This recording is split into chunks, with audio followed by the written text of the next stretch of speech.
5 minutes.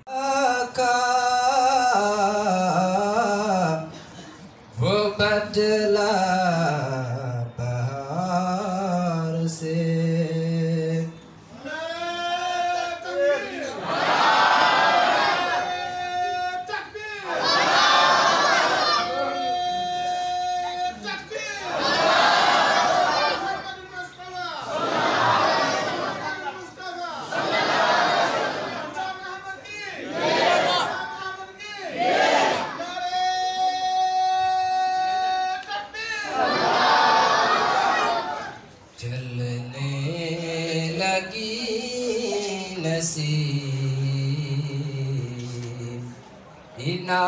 इनायत यार से जितने दरख्त जिंदा थे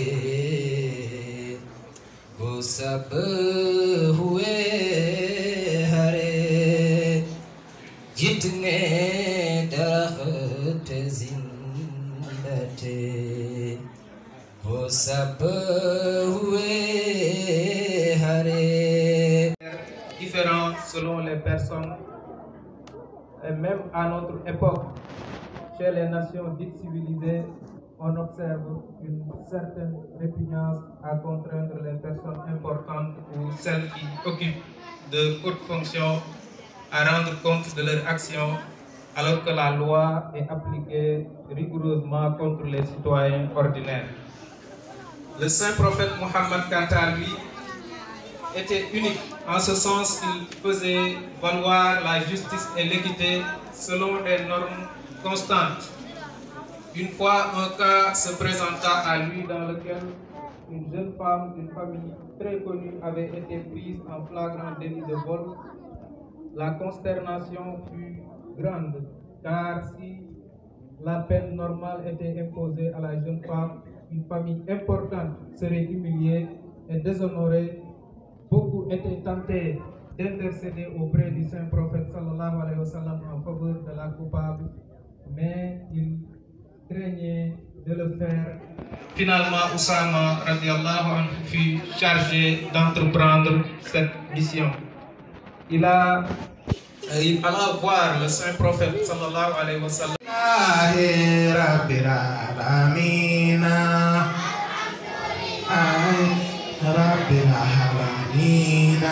Alhamdulillah mati oja agama.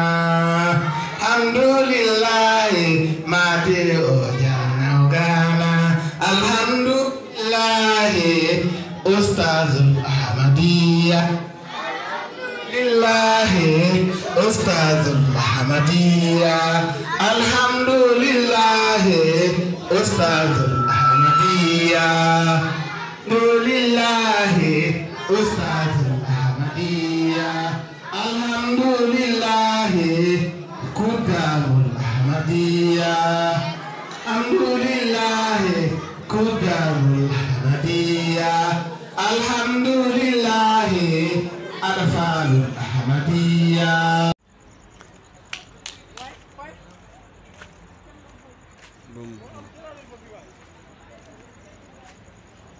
Ini satu lawan.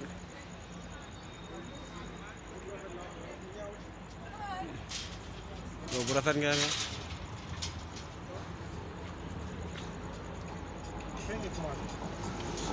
Affiche bee si bulu. Comme genre vidéo bu ndaw. Tàkk na. Affiche bee tàkk mu ngi tàkk wax. Salaamaaleykum. Oui. Ça va bien. Pardon.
Même tuuti ba ñëw